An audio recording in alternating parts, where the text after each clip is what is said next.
કેમ છો મિત્રો? આશા રાખું છું બધા મજામાં હશો। આપ સર્વને સૌપ્રથમ અભિનંદન। ધોરણ 10માં સારા ટકા પાસ કરી ધોરણ 11માં આવે એ બદલ। આપ જાણો છો એ પ્રમાણે માસ્ટર માઇન્ડ ટ્યુશન ક્લાસના સંચાલક શ્રી વિજય સર જે ઓનલાઈન ક્લાસીસ ચલાવે છે તેમાં હું ધોરણ 11માં સંજય સર આપને ઇકો અને બીએ ભણાવીશ। ફરી એક ફરી આપને મિત્રો ખૂબ ખૂબ અભિનંદન। ધોરણ 10મું પાસ કરી તમે 11 કોમર્સ જોઈન કર્યું તે બદલ તમને ખૂબ ખૂબ આભાર। ચાલો મિત્રો આજે આપણે કરીએ શરૂઆત। તમારા માટે 2 નવા સબ્જેક્ટ, તો ટોટલ 4 સબ્જેક્ટ નવા: એકાઉન્ટ, સ્ટેટ, ઇકો, બીએ। બી એટલે વાણિજ્ય સંચાલન, ઇકો એટલે અર્થશાસ્ત્ર। આપણે આજે શરૂઆત કરીશું વાણિજ્ય સંચાલનની, ધોરણ 11, લેસન નંબર 1, ધંધાનું સ્વરૂપ, હેતુ અને કાર્યક્ષેત્ર। રાઈટ। સમગ્ર વિશ્વમાં આર્થિક પ્રવૃત્તિઓ વેપાર અને વાણિજ્યને જીવંત રાખે છે। સમગ્ર વિશ્વમાં આર્થિક પ્રવૃત્તિઓ કઈ?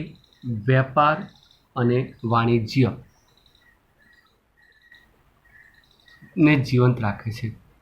તમારા શહેરમાં અથવા તો ગામમાં કુંભાર, લુહાર, વળકર, મોચી આર્થિક પ્રવૃત્તિઓ દ્વારા આર્થિક લાભ કે નાણાકીય વળતર મેળવતા હોય છે। શહેરમાં નાના મોટા કારખાનાઓ હજારો કામદારો કામ કરી રોજગાર મેળવે છે। આ બધી પ્રવૃત્તિઓ આર્થિક પ્રવૃત્તિઓ છે। આ બધી જ પ્રવૃત્તિઓ કેવી પ્રવૃત્તિઓ છે? આ બધી જ પ્રવૃત્તિઓ એ આર્થિક પ્રવૃત્તિઓ છે। આર્થિક પ્રવૃત્તિઓ છે જેનો ઉદ્દેશ આર્થિક ઉપાર્જનનો છે। ધંધો એ નફાના હેતુથી કરવામાં આવે છે। ધંધો એ નફાના હેતુથી કરવામાં આવતી આર્થિક પ્રવૃત્તિ છે। એનો મુખ્ય ઉદ્દેશ નફો હોય છે। મુખ્ય ઉદ્દેશ શું હોય છે? નફો। ધંધા ઉપરાંત વ્યવસાય અને રોજગાર પણ આર્થિક પ્રવૃત્તિઓના પ્રકાર છે। ધંધો તો ખરો જ મિત્રો, પણ વ્યવસાય અને રોજગાર પણ એ આર્થિક પ્રવૃત્તિનો એક ભાગ છે, એક પ્રકાર છે। માનવી જરૂરિયાતો સતત વધારો થતો જાય છે। આ જરૂરિયાતો સંતોષવા માટે માનવીઓ આર્થિક પ્રવૃત્તિ કરવી પડે છે।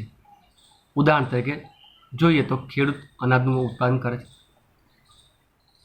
અસીલ વતી કેસ લડી વકીલ ફી મેળવે છે, કામદાર કારખાનામાં કામ કરી વેતન મેળવે છે।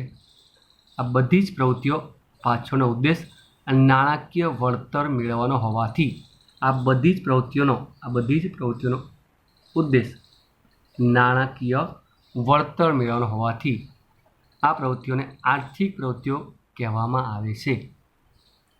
ટૂંકમાં કોઈ પણ પ્રવૃત્તિ કરતા હોઈએ તો તેના બદલામાં કંઈક વળતર મેળવવાનો આશય રહેલો હોય તો તેને આર્થિક પ્રવૃત્તિ કહેવાય।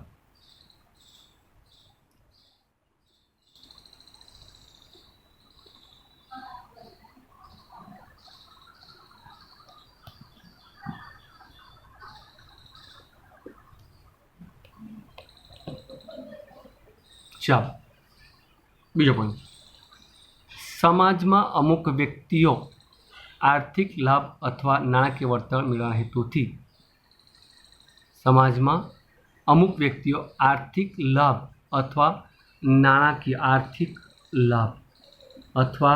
નાણાકીય વળતર મેળવવાના હેતુ વગર પ્રવૃત્તિ કરે છે। દાખલા કે સમાજ સેવક સમાજના સેવાના ઉદ્દેશથી કામ કરે છે। કોઈ ડૉક્ટર સમાજ સેવાના ઉદ્દેશથી પ્રેરાઈને મફત તબીબી સેવા આપે તો તેને બિન આર્થિક પ્રવૃત્તિ કહેવાય। કઈ પ્રવૃત્તિ કહેવાય? બિન આર્થિક પ્રવૃત્તિ કહેવાય। બિન આર્થિક પ્રવૃત્તિ આર્થિક લાભ, નાણાકીય વળતર અથવા આર્થિક ઉપાર્જનના ઉદ્દેશ હોતો નથી। બિન આર્થિક જે પ્રવૃત્તિ હોય એમાં કોઈ આર્થિક લાભ નથી હોતો, કોઈ નાણાકીય વળતર નથી હોતું કે કોઈ આર્થિક ઉપાર્જનની વાત આમાં નથી આવતી. આપણે બે બાબતો મિત્રો શીખવાની છે, આર્થિક પ્રવૃત્તિ અને બિન આર્થિક પ્રવૃત્તિ. પહેલો મુદ્દો મિત્રો, આર્થિક પ્રવૃત્તિ. આર્થિક લાભ કે નાણાકીય વળતર મેળવવાના હેતુથી, આર્થિક લાભ કે નાણાકીય વળતર મેળવવાના હેતુથી, બે બાબત, આર્થિક લાભ, નાણાકીય વળતર મેળવવાના હેતુથી કરવામાં આવતી પ્રવૃત્તિ એટલે આર્થિક પ્રવૃત્તિ. જીવન જીવવા માટે માનવીએ આર્થિક પ્રવૃત્તિ કરવી પડે છે, જેનાથી નાણાં મેળવી માનવી પોતાની જરૂરિયાતો સંતોષે છે. જેનાથી માનવી નાણાં મેળવી પોતાની જરૂરિયાતો સંતોષી શકે છે. આ બધી જરૂરિયાતો, આ બધી જ આર્થિક પ્રવૃત્તિઓ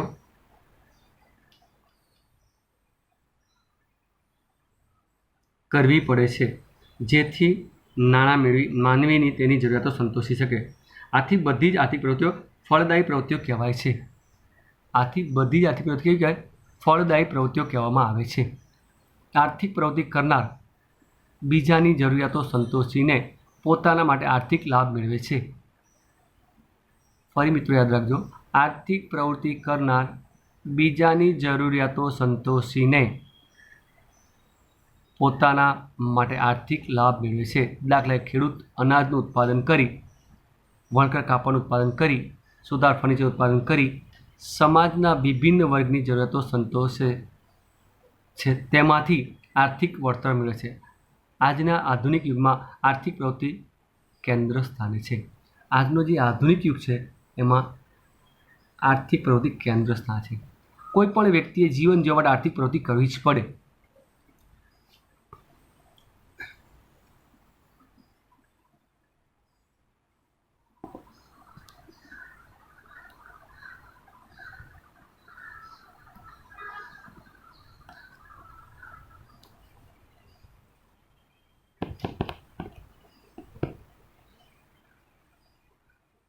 ચાલો મિત્રો, ત્યાર પછી આપણે વાત કરીએ બિન આર્થિક પ્રવૃત્તિ.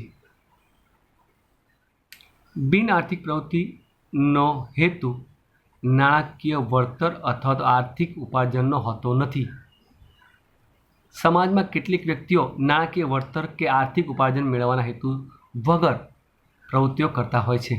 દાખલા તરીકે સમાજસેવક દ્વારા થતી સમાજની પ્રવૃત્તિઓ, સમાજ સેવાની પ્રવૃત્તિઓ, માતા દ્વારા પોતાના બાળકને ઉછેરવાની પ્રવૃત્તિ, કોમી એકતા માટે પ્રચાર કરતા કાર્યકરની પ્રવૃત્તિ, ભૂકંપ અને સુનામી જેવી કુદરતી હોનારત સમયે અસરગ્રસ્તોને રાહત છાવણીઓમાં સેવા આપતા કાર્યકરોની પ્રવૃત્તિઓ વગેરે બિન આર્થિક પ્રવૃત્તિઓ કહી શકાય. આ માટે પ્રેરણાબળ દેશ સેવા, સમાજ સેવા, લાગણી, પ્રેમ અથવા તો માનવીના જીવનમાં આવતું પરિવર્તન છે. બરાબર ને? બિન આર્થિક પ્રવૃત્તિ. બિન આર્થિક પ્રવૃત્તિનો હેતુ નાણાકીય વળતર અથવા તો આર્થિક ઉપાર્જન મેળવવાનો હોતો નથી. અને આવી પ્રવૃત્તિઓનું પ્રેરણાબળ એ દેશ સેવા, સમાજ સેવા, લાગણી, પ્રેમ, માનવીય જીવનમાં આવતું પરિવર્તન હોય છે. તફાવત જોઈએ આપણે આર્થિક પ્રવૃત્તિ અને બિન આર્થિક પ્રવૃત્તિ. મિત્રો, બે ગુણમાં તફાવત પૂછી શકે. આર્થિક પ્રવૃત્તિ એટલે શું, બિન આર્થિક પ્રવૃત્તિ એટલે શું? તો પહેલાં આપણે જોઈશું વ્યાખ્યા. આર્થિક લાભ કે નાણાકીય વળતર મેળવવાના હેતુથી કરવામાં આવતી કોઈ પણ પ્રવૃત્તિ એટલે આર્થિક પ્રવૃત્તિ. આર્થિક લાભ કે વળતર હેતુ સિવાય અથવા આર્થિક લાભ કે વળતર મેળવવાના હેતુ વગર કરવામાં આવતી પ્રવૃત્તિ એટલે બિન આર્થિક પ્રવૃત્તિ. હેતુ, આર્થિક લાભ મેળવવાનો હેતુ હોય છે. આર્થિક પ્રવૃત્તિ એટલા માટે કરવામાં આવે છે, એમાં આર્થિક લાભ મેળવવાનો હોય છે, આર્થિક લાભ. જ્યારે પેલામાં બિન આર્થિક પ્રવૃત્તિ સમાજ સેવા, માનવ સેવા, દેશ સેવાનો હોય છે. દાખલા તરીકે ખેડૂત, શિક્ષક, મજૂર આ બધા આર્થિક પ્રવૃત્તિ કરે છે. બિન આર્થિક પ્રવૃત્તિ દેશ સેવા, પ્રેમ, લાગણી, માતા પોતાના બાળકને ઉછેરે, આ બધી બિન આર્થિક પ્રવૃત્તિ છે. આર્થિક પ્રવૃત્તિની અપેક્ષા શું હોઈ શકે?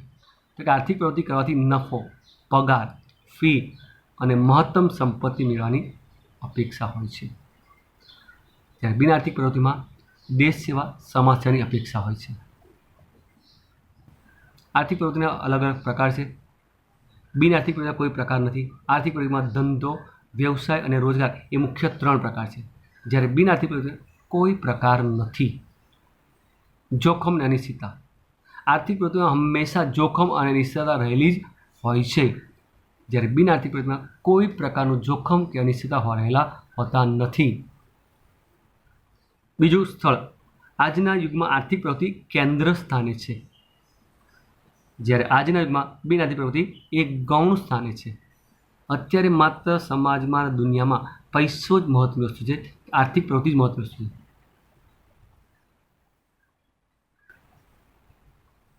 બરાબર. ફરી વ્યાખ્યા જોઈએ. આર્થિક લાભ કે નાણાંના વળતર મેળવવાના હેતુથી કરવામાં આવતી કોઈ પણ પ્રવૃત્તિ આર્થિક પ્રવૃત્તિ. આર્થિક લાભ કે વળતર મેળવવાના હેતુ વગર કરવામાં આવતી પ્રવૃત્તિ એટલે બિન આર્થિક પ્રવૃત્તિ. હેતુ આર્થિક લાભ મેળવવાનો હેતુ હોય છે, જ્યારે બિન આર્થિક પ્રવૃત્તિમાં સમાજ સેવા, માનવ સેવા, દેશ સેવા. દાખલા તરીકે ખેડૂત, શિક્ષક, મજૂર આ લોકો જે પ્રવૃત્તિ કરીને આર્થિક પ્રવૃત્તિ કહેવાય. જ્યારે દેશ સેવા, પ્રેમ સેવા, લાગણી, માતા પોતાના બાળકનું છે, ડૉક્ટર મફત સેવા આપે તો એ બિન આર્થિક પ્રવૃત્તિ છે. આર્થિક પ્રવૃત્તિની અપેક્ષામાં નફો, પગારને ફી અને એની સાથે મહત્તમ સંપત્તિ સર્જન કરવાનું હોય છે. જ્યારે બિન આર્થિક પ્રવૃત્તિમાં દેશ સેવા, સમાજ સેવાની અપેક્ષા હોય છે. આર્થિક પ્રવૃત્તિના 3 પ્રકાર છે. બિન આર્થિક પ્રવૃત્તિના કોઈ પ્રકાર નથી. આર્થિક પ્રવૃત્તિના 3 પ્રકાર: ધંધો, વ્યવસાય અને રોજગાર. જોખમ અને અનિશ્ચિતતા. આર્થિક પ્રવૃત્તિમાં જોખમ અને અનિશ્ચિતતા રહેલી જ હોય છે, જ્યારે બિન આર્થિક પ્રવૃત્તિમાં જોખમ અને અનિશ્ચિતતા રહેલી નથી. આજના સ્થાન જોઈએ તો આજના યુગમાં આર્થિક પ્રવૃત્તિ કેન્દ્ર સ્થાને છે. બિન આર્થિક પ્રવૃત્તિની વાત કરીએ તો આજના યુગમાં બિન આર્થિક પ્રવૃત્તિ ગૌણ સ્થાને છે.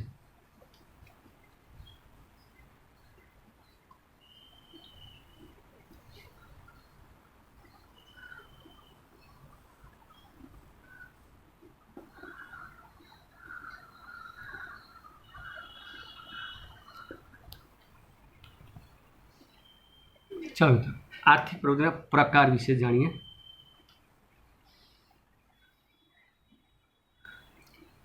આર્થિક પ્રવૃત્તિના પ્રકાર આપણે આગળ જોઈએ પ્રમાણે ધંધો, વ્યવસાય અને રોજગાર આ આર્થિક પ્રવૃત્તિના 3 પ્રકાર છે. પહેલી વાત કરીએ આર્થિક પ્રવૃત્તિ. ધંધો એ અંગ્રેજી શબ્દ બીઝી ઉપરથી ઉતરી આવ્યો છે, BUSY, બીઝી, જેનો અર્થ થાય છે વ્યસ્ત રહેવું અથવા સતત પ્રવૃત્તિમય હોવું તેવો થાય છે. નફો અને સંપત્તિ મેળવવાના હેતુથી ધંધો કરવામાં આવે છે. નફો અને સંપત્તિ મેળવવાના હેતુથી. કઈ બે બાબત? નફો અને સંપત્તિ મેળવવાના હેતુથી ધંધો કરવામાં આવે છે. ધંધાનો ખ્યાલ નફાના હેતુ સાથે સંકળાયેલો છે, જોડાયેલો છે. ધંધામાં કોઈ વાર ખોટ જાય તો કોઈ વાર આર્થિક પ્રવૃત્તિ ગણાય છે. ધંધામાં કોઈ વાર ખોટ જાય તો પણ તે આર્થિક પ્રવૃત્તિ ગણાય છે. ધંધાનો હેતુ એટલો નથી કે માત્ર નફો જ કરવો. ક્યારેક ધંધામાં ખોટ જાય ને તો પણ એ આર્થિક પ્રવૃત્તિ જ કહેવાય.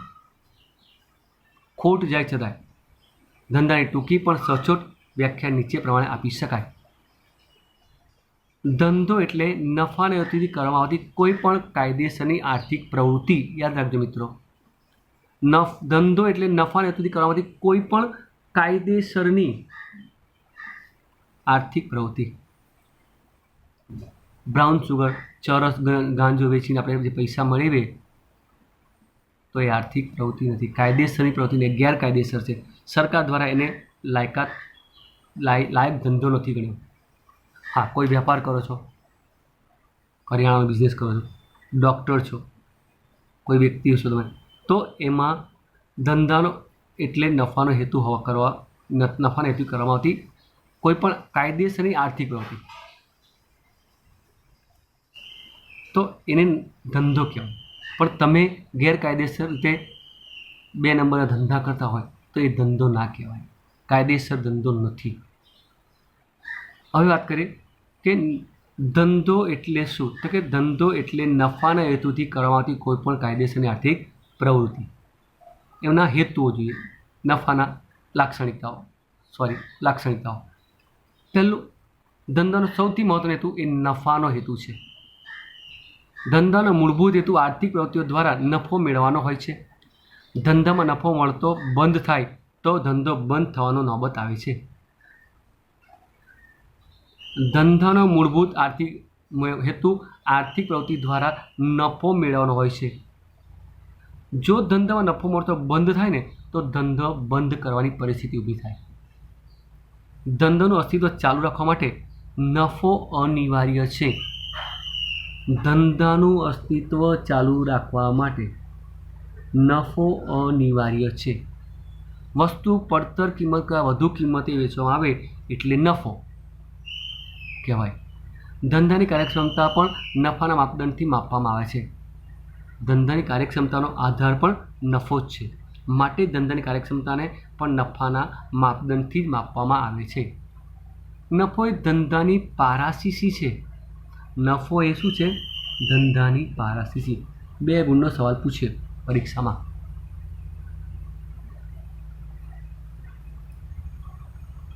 વસ્તુ અને સેવાનો વિનિમય. વસ્તુ અને સેવાનું ઉત્પાદન કરતી અથવા ખરીદીને તેનું વેચાણ કરવામાં આવે એટલે વસ્તુ અને સેવાનો વિનિમય થાય છે. વસ્તુ અને સેવાનું ઉત્પાદન કરી અથવા વસ્તુ ખરીદીને તેનું વેચાણ કરવામાં આવે એટલે વસ્તુ અને સેવાનો શું કહેવાય? વિનિમય, આપલે થઈ કહેવાય.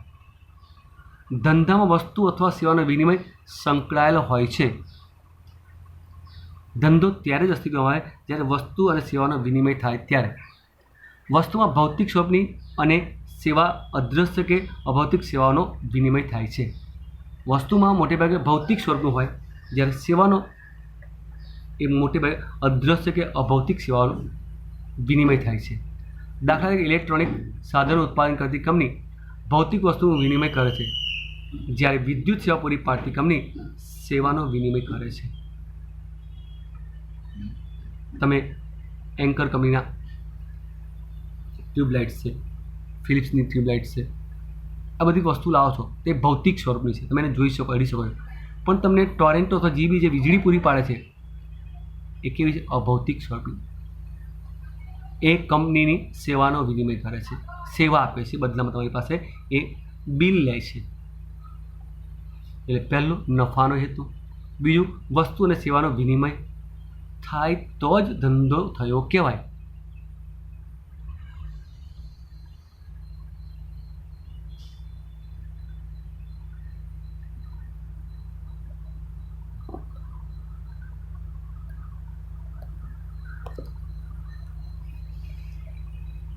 ત્યારબાદ જોખમ ને અનિશ્ચિતતા. ધંધાની સૌથી મોટી ખાસિયત જોખમ અને અનિશ્ચિતતા રહેલી જ છે. ધંધામાં જોખમ અને વર્તનની અનિશ્ચિતતાનું તત્વ રહેલું છે. નફો ક્યારેક વધારે થાય, ક્યારેક ઓછો થાય, ક્યારેક મંદી આવે, ક્યારેક તેજી આવે. એટલે ધંધામાં જોખમ અને વર્તનની અનિશ્ચિતતાનું તત્વ રહેલું છે. આગ, અકસ્માત, કર્મચારીની હડતાળ, હુલ્લડ, લૂંટફાટ, ચોરી, ગ્રાહકોની પસંદગીમાં ફેરફાર, માંગમાં ઘટાડો, લોકોની જીવનશૈલીની રુચિ, ટેવ, COVID-19, કોરોના વાયરસ, લોકડાઉન વગેરેમાં ફેરફાર, હરીફાઈ, ટેકનોલોજીમાં પરિવર્તન જેવા માનવસર્જિત જોખમો રહેલા છે.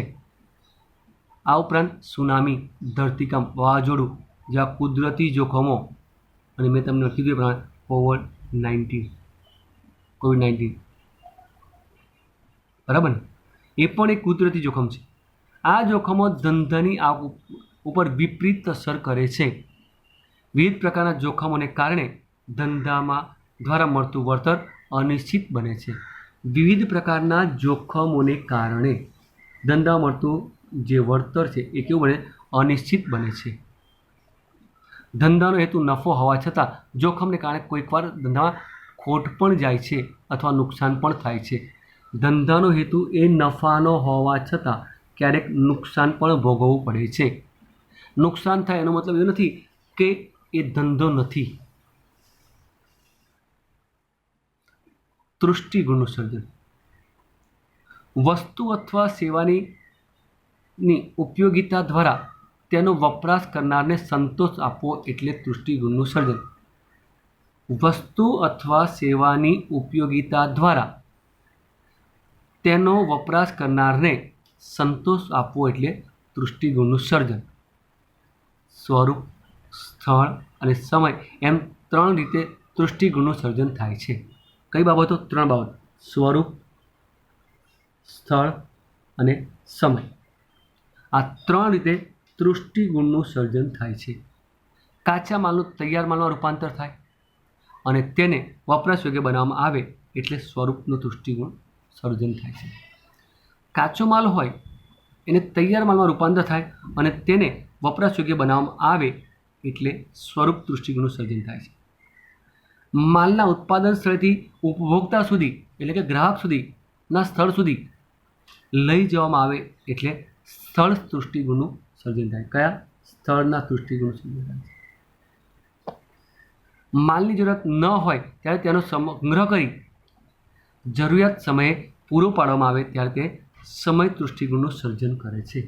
માલની જ્યારે જરૂરિયાત ન હોય ત્યારે એનો સંગ્રહ કરવામાં આવે છે અને એ સંગ્રહ કરવા જ્યારે જરૂર પડે ત્યારે તેનો ઉપયોગ કરવામાં આવે તો એને સમય તૃષ્ટિગુણનું સર્જન કહે છે.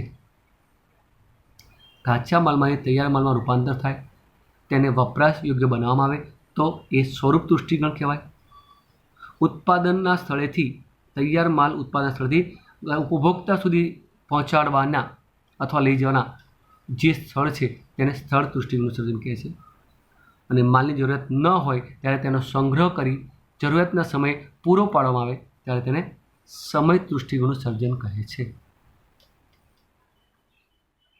પહેલો આપણે જોયો ધંધાનો હેતુ, નફાનો હેતુ. બીજો હતું વસ્તુ વિનિમય. ત્રીજું જોખમની અનિશ્ચિતતા. ચોથું તૃષ્ટિગુણનું સર્જન. પાંચમું પ્રવૃત્તિનું સાતત્ય. ધંધો સતત ચાલતો હોય ને તો તે ધંધો કહેવાય. ધંધામાં વ્યવહારો નિયમિત અને સતત થતા રહે છે. ધંધામાં વ્યવહારો નિયમિત અને સતત થતા રહે છે. ધંધો એ સતત રીતે ચાલતી આર્થિક પ્રવૃત્તિ છે. વેપારી માલ લાવે, વેચે, પૈસા આવે, નવો માલ લાવે, વેચે, પૈસા આવે, નવો માલ લાવે, પૈસા આવે, વેચે. સતત આ ચક્ર ચાલ્યા કરે છે. ખરીદી, વેચાણ, રોકડાઈ, ખરીદી, વેચાણ, રોકડાઈ, ખરીદી, વેચાણ. આ પ્રવૃત્તિ એ સતત ચાલ્યા કરે છે. વેપારી નફાના આશયથી ખરીદી વેચાણની સતત પ્રવૃત્તિ કરે છે. વેપારી નફાના આશયથી ખરીદી વેચાણની સતત પ્રવૃત્તિ કરે છે. પરંતુ ઉત્પાદક કે વેપારી પોતાના રહેવા માટે મકાન બનાવે અને ત્યારબાદ મકાન વેચવામાંથી નફો મેળવે તો પણ તે ધંધો ન કહેવાય. તો તેને ધંધો ન કહેવાય. એ સતત થતી પ્રવૃત્તિ નથી, કારણ કે તેના માટે મકાન લેવે જ એ નિયમિત કે સતત પ્રવૃત્તિ નથી. અથવા વેપારી એના ધંધામાંથી જે ભંગાર વધે એ વેચી દે અને એને પૈસા આવે તો એ ધંધો નથી. એ પ્રવૃત્તિની સાતત્ય નહીં જળવાતું. નાણાંની જરૂરિયાત. કોઈ પણ ધંધાની કલ્પના નાણાં વગર થઈ શકે નહીં મિત્રો. ધંધા માટે તેની શરૂઆતથી અંત સુધી નાણાંની જરૂરિયાત રહે છે. કેટલીક આપણે વિચારીએ તો ફેક્ટરીમાં કાચા માલમાંથી તૈયાર માલનું ઉત્પાદન કરવા, વેપારીને માલ ખરીદવા નાણાંની જરૂર રહે છે. ફેક્ટરીમાં કાચા માલમાંથી તૈયાર માલનું ઉત્પાદન કરવા, વેપારીએ માલ ખરીદવા નાણાંની જરૂરિયાત રહે છે. આર્થિક પ્રવૃત્તિ. ધંધો એ નાણાંના ઉપાર્જન દ્વારા નફો મેળવવાના હેતુથી કરવામાં આવતી આર્થિક પ્રવૃત્તિનો એક ભાગ છે. ધંધો એ નાણાંના ઉપાર્જન અથવા નાણાંના નફાના દ્વારા ધંધો એ નાણાંના ઉપાર્જન દ્વારા નફો મેળવવાના હેતુથી કરવામાં આવતી આર્થિક પ્રવૃત્તિનો એક ભાગ છે.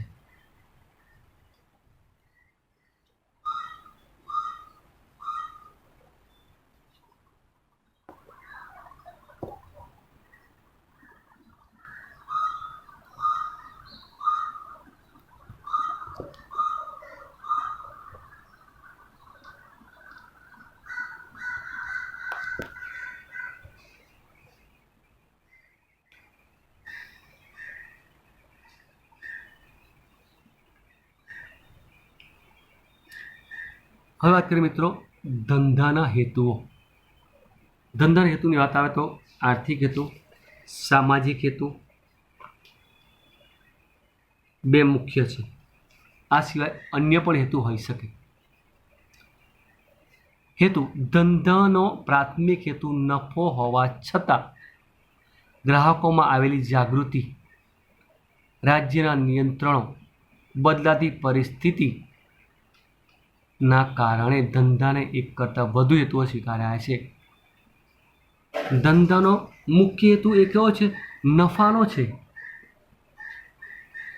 છતાં ગ્રાહકોમાં આવેલી જાગૃતિ, સરકારના નિયંત્રણો, બદલાતી પરિસ્થિતિને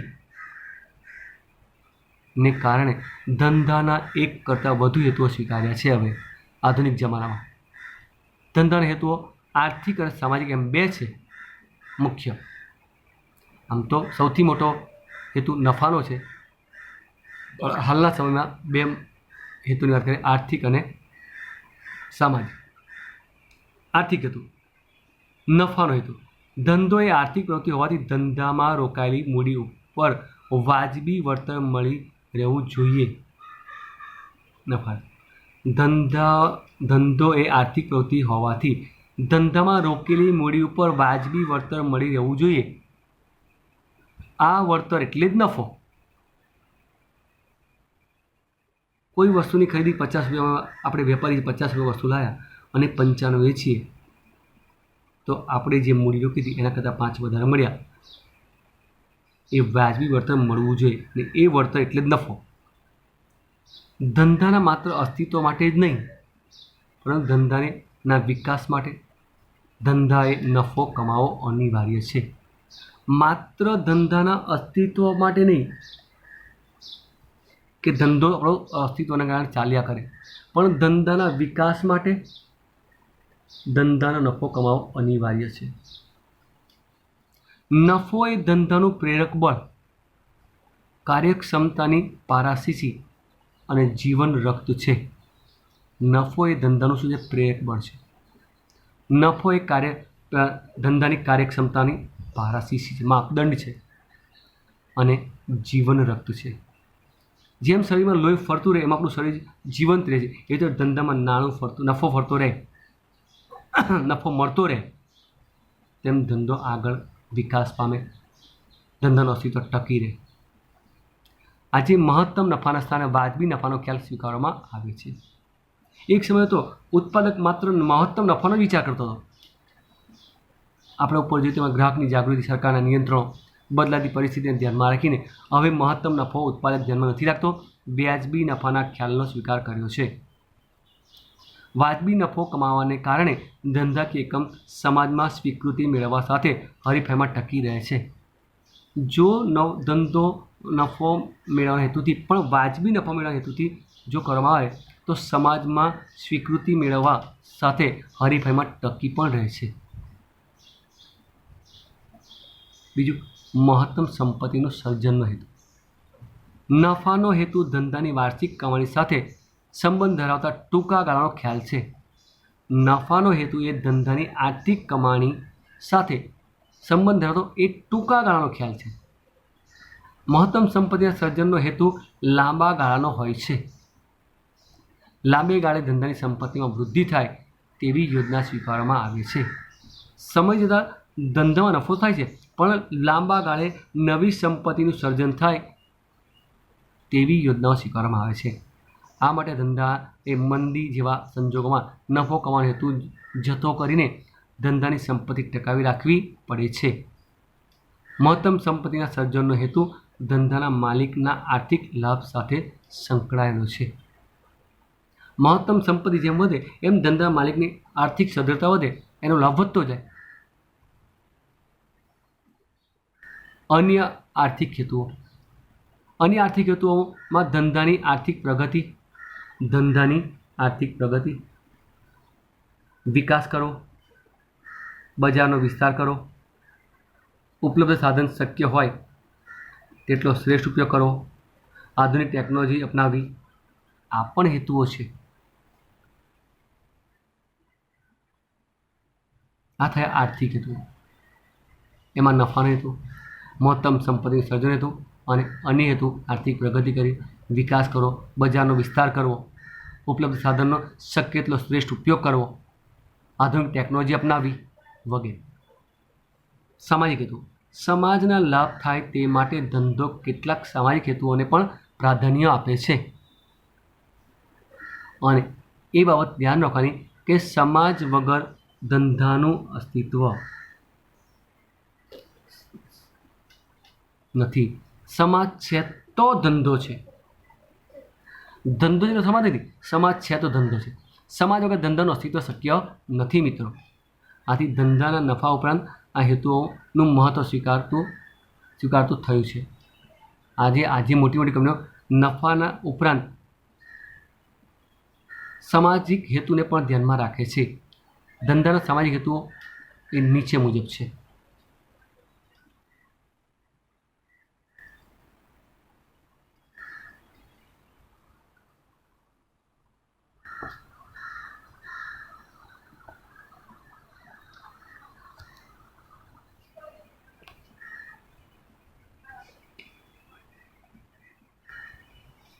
ધંધાના સામાજિક હેતુની વાત કરીએ તો પહેલો મુદ્દો સામાજિક જવાબદારી હેતુ. કેવો હેતુ? સામાજિક જવાબદારીનો હેતુ. ગ્રાહકોમાં આવેલી જાગૃતિ, રાજ્ય સરકારના નિયંત્રણો, ગ્રાહક શિક્ષણ, ગ્રાહક સંગઠનોને કારણે ધંધાએ સમાજમાં જુદા જુદા જૂથોના હિત પ્રત્યે સજાગ રહેવાની જરૂરિયાત ઊભી થવી. સામાજિક હેતુમાં સામાજિક જવાબદારી હેતુ ગ્રાહકોમાં આવેલી જાગૃતિ, રાજ્યના નિયંત્રણો, ગ્રાહક શિક્ષણ, ગ્રાહક સંગઠનોને કારણે ધંધાએ સમાજના જુદા જુદા જૂથોના હિત પ્રત્યે સજાગ રહેવાની જરૂરિયાત ઉદ્ભવી છે.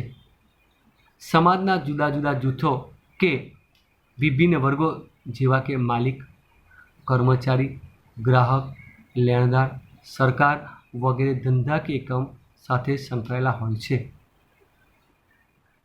સમાજના જુદા જુદા જૂથો કે વિભિન્ન વર્ગો જેવા કે માલિક, કર્મચારી, ગ્રાહકો, લેણદારો, સરકાર વગેરે ધંધાકીય એકમ સાથે સંકળાયેલા હોય છે.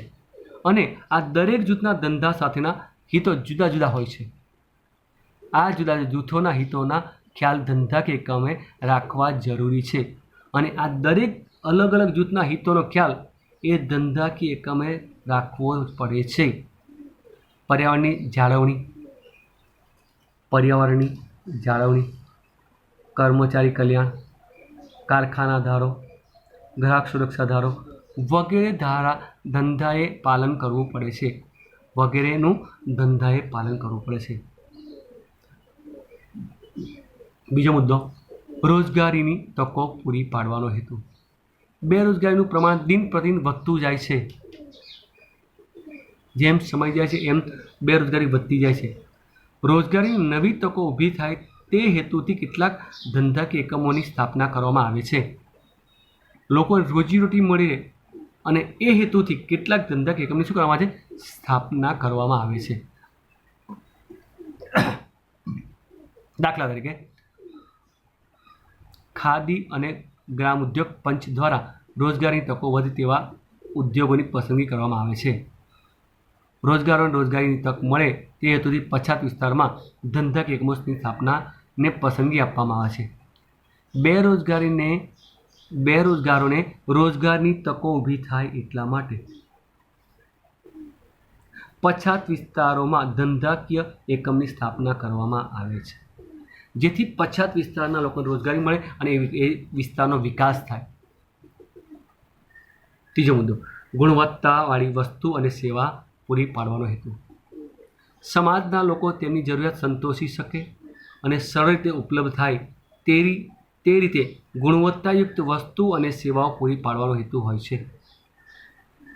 ગુણવત્તાવાળી વસ્તુ અને સેવા પૂરી પાડવાનો હેતુ સમાજના લોકોને તેમની જરૂરિયાત સંતોષી શકે અને સરળ રીતે ઉપલબ્ધ થાય તે રીતે ગુણવત્તાયુક્ત વસ્તુઓ અને સેવાઓ પૂરી પાડવાનો હેતુ હોય છે. રસોઈમાં ઉપયોગી મસાલા, ઠંડા પીણા અને ખાદ્ય પદાર્થનું ઉત્પાદન કરતા એકમો ઉચ્ચ ગુણવત્તાના ધોરણોનું પાલન કરવું જોઈએ. દાખલા તરીકે રસોઈમાં ઉપયોગી એવા મસાલા, ઠંડા પીણા અને અન્ય ખાદ્ય પદાર્થોનું ઉત્પાદન કરતા એકમોએ ઉચ્ચ ગુણવત્તાના ધોરણોનું પાલન કરવું જોઈએ. સામાજિક હેતુ ધરાવતા ધંધાકીય એકમો વાજબી ભાવ વસ્તુ અને સેવા પૂરી પાડવા પ્રતિબદ્ધ હોય છે અથવા કટિબદ્ધ હોય છે.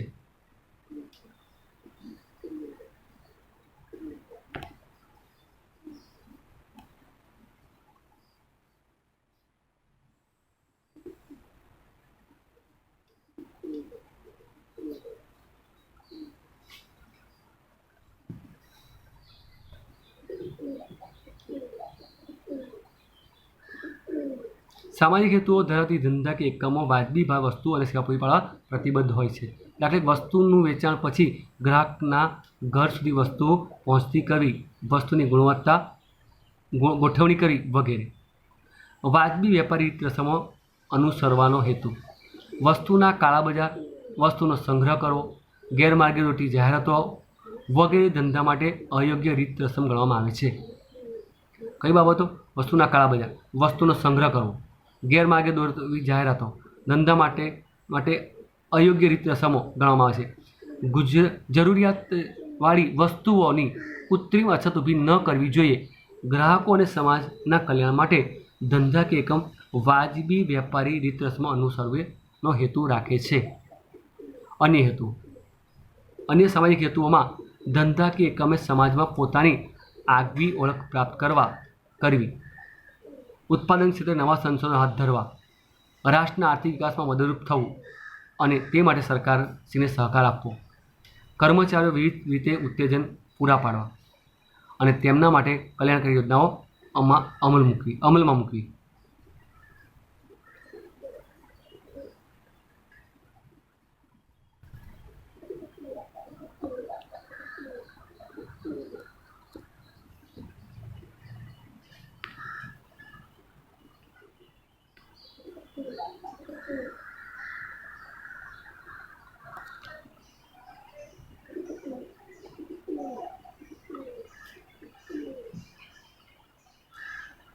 ત્યાર પછી વાત કરીએ મિત્રો ધંધાકીય જોખમો. ધંધામાં જોખમ તો હોય છે જ, બરાબર ને? તો ધંધાકીય જોખમની આપણે વાત કરીએ તો જો ધંધામાં નફાની અનિશ્ચિતતા અથવા નુકસાન થવાનું જોખમ રહેલું છે, ભવિષ્યમાં અનિશ્ચિત બનાવો નફાને અસર કરે છે. આથી કહી શકાય કે ધંધાકીય જોખમ સામે વળતર એટલે નફો. ધંધાકીય જોખમ સામે વળતર એટલે નફો. ધંધાકીય જોખમ સામે વળતર એટલે નફો. ધંધામાં બે સ્વરૂપના જોખમો હોય છે, એક કુદરતી અને એક માનવ સર્જિત. આપણે વાત કરીએ કુદરતી જોખમોની. કુદરતી જોખમો દાખલા તરીકે જો ધરતીકંપ, પૂર વગેરે ધંધાના વિકાસને અવરોધે છે, ધંધાની મિલકતો નાશ કરે છે અથવા નુકસાન પહોંચાડે છે. કુદરતી જોખમો પર ધંધાનો અંકુશ હોતો નથી. માનવસર્જિત જોખમો. માનવસર્જિત જોખમોને કારણે ધંધાનો વિકાસ અટકે છે અને ધંધાને નુકસાન સહન કરવું પડે છે, જેમ કે કર્મચારીઓની હડતાલ, ટેકનોલોજીમાં પરિવર્તન, ગ્રાહકોની રુચિ, માંગમાં ફેરફાર, રાજકીય અસ્થિરતા, બજારમાં હરીફાઈનું જોખમ. આ બધા માનવસર્જિત જોખમો અને આવા જોખમો જે તે ધંધાકીય એકમો ઉઠાવવા પડે છે. કુદરતી જોખમોની વાત કરી કે ધરતીકંપ, પૂર, વાવાઝોડું, આનાથી ધંધાને આર્થિક નુકસાન થાય છે અને ધંધાના કુદરતી જોખમો પર કોઈ અંકુશ હોતો નથી. માનવસર્જિત જોખમની વાત કરીએ તો એમાં કર્મચારીઓ દ્વારા પાડવામાં આવતી હડતાલ, ટેકનોલોજીમાં પરિવર્તન, ગ્રાહકોની અભિરુચિ બદલાય, માંગમાં ફેરફાર આવે, રાજકીય અસ્થિરતા આવે, બજારમાં હરીફાઈનું જોખમ. આ બધા માનવસર્જિત જોખમો છે.